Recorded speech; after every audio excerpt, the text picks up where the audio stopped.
Greetings, fellow holiday celebrators. I'm GameBassador, and welcome back to the GameDen. It's changed a bit over this year, but we've still got the same amount of fun as we did before. I have some cool winter-themed games lined up for us today. The first of which is one of my all-time favorites, Mario and Sonic at the Olympic Winter Games. Developed by Sega and RaceGen, formerly known as Racetime, who also made some of the Bomberman games, it was released on October 13, 2009 on the Wii and DS. Hey, did you know that DS stands for dual screen? Wikipedia says it also stands for developer screen, but can you really wholeheartedly believe what Wikipedia has to say? I think not. But regardless, let's slide this baby in. Based on the Vancouver 2010 Winter Games, it features characters from the Mario and Sonic franchises. Man, could you imagine telling circa 1980s Nintendo and Sega that they'd eventually work together? Seriously! 1980s Nintendo and Sega! The Sega Does What Nintendo Don't campaign? That is bonkers. There's 4 game modes. Single match, where you face a computer or some friends in a game of your choice, a Wii Balance Board compatible mode, and Festival, the whole ball of wax, the main event, the Olympic Winter Games. I'm focusing on this mode rather than the others. But here's a question that's been bothering me. What are the Mario and Sonic characters doing in Canada anyway? What, there wasn't a good enough spot in one of their own worlds? Nah, they're too picky. You're too picky, Mario! You're too picky! And what's weird is, some of the games do take place in their own worlds too. So they're obviously traveling back and forth. Well then, can you tell me how to get to the Mushroom Kingdom? Ugh! But before I get too caught up in this madness, let's talk about shopping. There's a village full of shops nearby. There's a boutique, a library, a music shop, and a sports shop. Huh. Sports at the Olympics. Go figure. The game has these things called shopping cards. It functions as the in-game currency and lets you buy items from the stores. Whenever you finish a match or a training session, you receive multiple points on your shopping card. It sort of acts like a credit card, as in there's no real currency shown. The village also pumps this funky classical remix in the background. Ugh, funky! Get down with your bad self! You can also click the characters to make them say these funny catchphrases. Oh, nice! I'm amazing! Yeah! What the heck? Yeah! Yeah! Anyway, there's also a party mode, which has 3 games in itself. Balloon Attack, Wheel Challenge, and Panel Flip. They're okay, but they're nothing to write home about. Listen to that narrator's voice. Mario and Sonic at the Olympic Winter Games! Man, that's some serious East Coast right there, huh? But enough digression, on to the festival. The festival is broken up into 16 days, containing 2 or more events. Whoever earns the most points between the first and last day is the overall champion. I'm playing as Mario. So Sonic, ready yourself for a butt whooping. Let's do this. Each character has their own ability, which can be activated by pressing the A button. While the optional training is useful for those who haven't really played the game before, it can be really pestering to those intermediate and above. Thankfully, you can skip it by pressing the minus button. These days are where you practice and compete in standard and dream courses, and if you do good, sometimes a challenger will appear, like Boo. It's basically a ghost challenge with another character rather than a previously created record. Oh, here's another. It's Omega. It's so funny to watch a huge robot like Omega skiing on ice.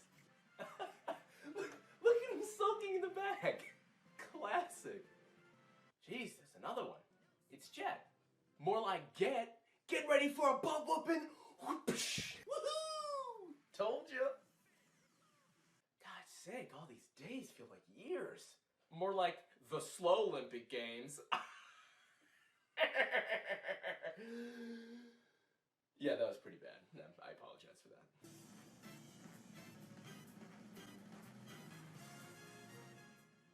Oh, that's unfortunate. But after all that, then it's finally on to the finals. Finally, finals are on the Olympics. The last day. Every man for for themselves. Every man for themselves. It's ruthless out here. Hide your kids. Hide your wives. Because they challenging everybody out here. All right, here we go. Closing ceremony. No whammy, no whammy, no whammy, no whammy, no whammy. Stop! Damn right! Yeah! Yeah! I win! You can suck it, Sonic! Whew. Whew. Whew. Oh. Well, I guess I'm bored now, so let's move on to the next game.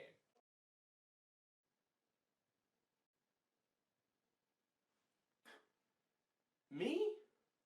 Me? You want me to do it? Oh.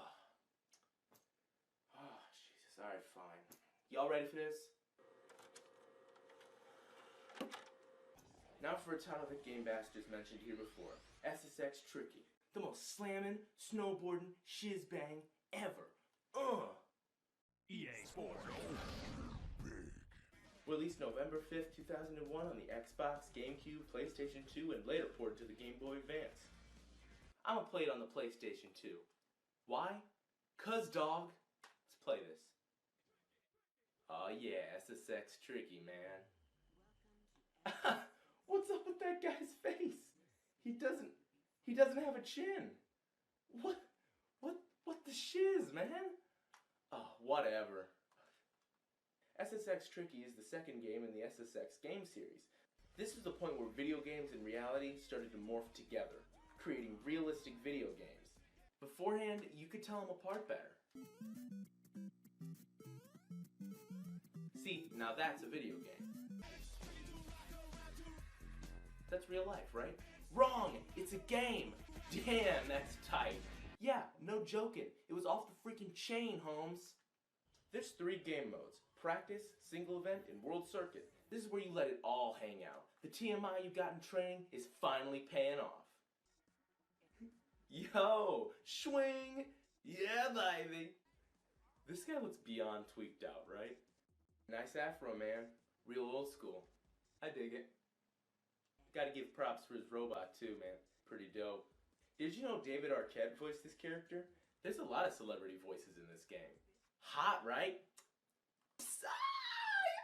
World Circuit includes race and show-off mode. Garibaldi's an easier course, so just to give you an idea, let's race here. 3, 2, 1. Yow! Wicked! Player 1, the pack is hot. On your tail. Dang right Player 1 is in the lead. Let's get crazy on this piece.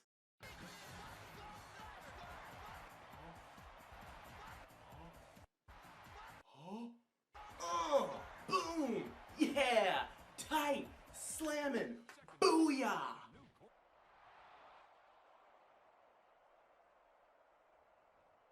Oh, I so don't miss this. This is like the opposite of on. Ugh, finally. There's also some sweet special features. This shows the cast and crew and some behind-the-scenes extras, along with a virtual jukebox and some concept art.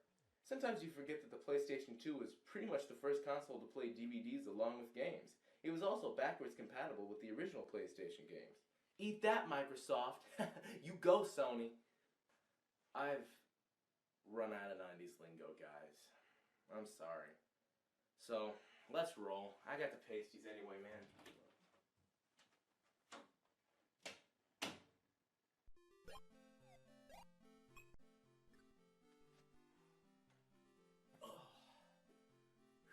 Yo, Taps, hook me up.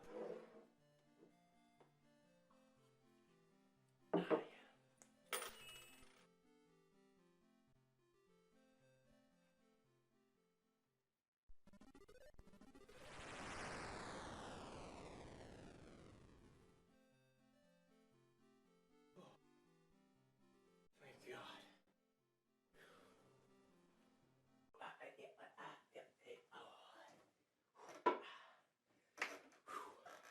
Since we've ran through my games that are entirely winter-themed, let's move on to some levels that are winter-themed. First up, Super Mario 64's level, Cool Cool Mountain.